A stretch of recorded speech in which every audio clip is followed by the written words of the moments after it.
नमस्कार शेतकरी मित्रांनो. शेतकऱ्यांची कर्जमाफी हा सगळ्यात ज्वलंत विषय आजच्या डेटला आपल्याला सगळ्यांना बघायला मिळतोय.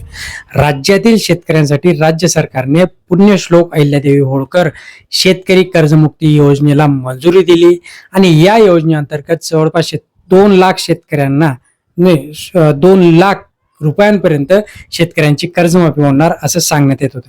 आता सरकारने या योजनेची व्याप्ती वाढवल्याने कर्जमुक्ती वन टाइम सेटलमेंट म्हणजे एक वेळ समझोता योजना असणार आहे का आणि यासाठी प्रोत्साहनपर लाभ अशा 3 प्रमुख घटकांचा याच्यात समावेश आहे. काय सविस्तर जाणणार आहोत. लाभ किती होणार आहे, फायदा काय, तोटा काय, अगदी थोडक्यात जाणणार आहोत. शेवटपर्यंत बघा. चॅनलला अजून सबस्क्राईब केलं नसेल सबस्क्राईब करून ठेवा, लाईक करा, शेअर करा. बघा, ज्याचं कर्ज 2 लाखांपेक्षा कमी आहे त्यांना 2 लाख रुपयांपर्यंत माफी मिळणार असल्याचं इथे समजतंय. शेतकरी पूर्णपणे कर्जमुक्त होणार आहे का? होणार तर नाही. ज्यांचे कर्ज 2 लाखांपेक्षा अधिक आहे त्या शेतकऱ्यांना 2 लाखांवरील थकबाकी 31 मार्च 2017 पूर्वी भरल्यास मुदत देण्यात येणार आहे. त्यांच्या खात्यातही 2 लाख रुपये शासन जमा करणार असल्याचं समजते. याशिवाय प्रोत्साहनपर लाभ योजनेत कर्जाची नियमित परतफेड करणाऱ्या शेतकऱ्यांना अधिकाधिक 50,000 रुपयांपर्यंत प्रोत्साहन अनुदान हे दिलं जाणार आहे. त्यालाच आपण वन टाइम सेटलमेंट म्हणू का तर नाही. तर वन टाइम सेटलमेंट नक्की काय आहे जाणार आहोत. जर तुमचं एकूण थकीत कर्ज 2 लाख रुपयांपेक्षा जास्त असेल तर 2 लाख रुपयांच्या वर असणारी सर्व रक्कम शेतकऱ्याने स्वतः बँकेत भरायची आहे.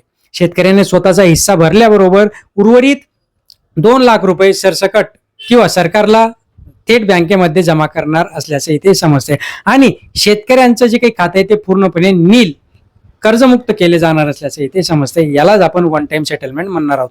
आता या योजनेमध्ये 1 एप्रिल 2019 ते 31 मार्च 2025 पर्यंत उचल केलेल्या अल्पमुदत पीक कर्ज खात्यांची एक किंवा अनेक बँकांकडून मुदत व व्याजासह 30 सप्टेंबर 2025 रोजी थकीत असलेली 31 मार्च 2026 पर्यंत परतफेड न झालेली एकत्रित थकबाकी रक्कम 2 लाखांपेक्षा जास्त असेल अशा शेतकऱ्यांना 2 लाखांपेक्षा जास्त तिथे जे काही अनुदान आहे ते मिळणार नाही, पण याच्यापेक्षा कमी असेल तर त्यांना ते वन टाइम सेटलमेंटच्या खात्यात पकडलं जाणार आहे.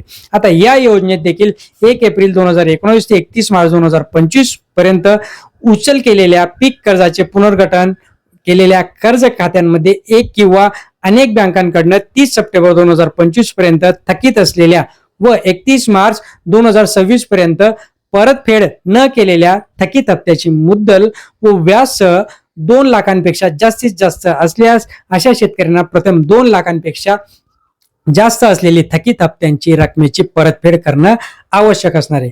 अशी रक्कम परतफेड केल्यानंतर पात्र शेतकऱ्याला एक वेळ समझोता योजनेअंतर्गत 2 लाख रुपयांची कर्जमाफी मिळणार असल्याचं इथे समजते. आता तसंच हे तर झालं 2 लाखांपर्यंत. तसेच या योजनेमध्ये शेतकऱ्यांच्या त्यांच्या हिश्श्याची 2 लाखांवरील रक्कम बँकेमध्ये जमा करण्यासाठी 31 मार्च 2027 पर्यंत मुदत देण्यात आली आहे.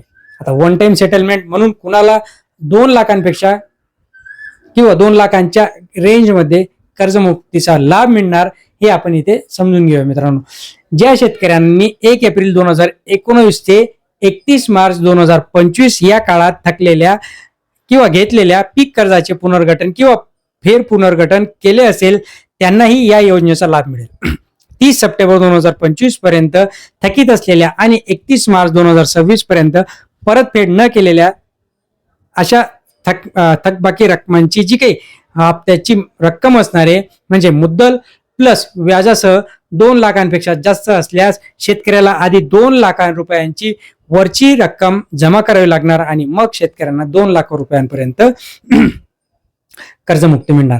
म्हणजे आपण काल देखील बोललो होतो की आधी तुम्ही आमचे पैसे जमा करा आणि मगच आम्ही तुम्हाला 2 लाख रुपयांपर्यंत कर्जमाफी देऊ.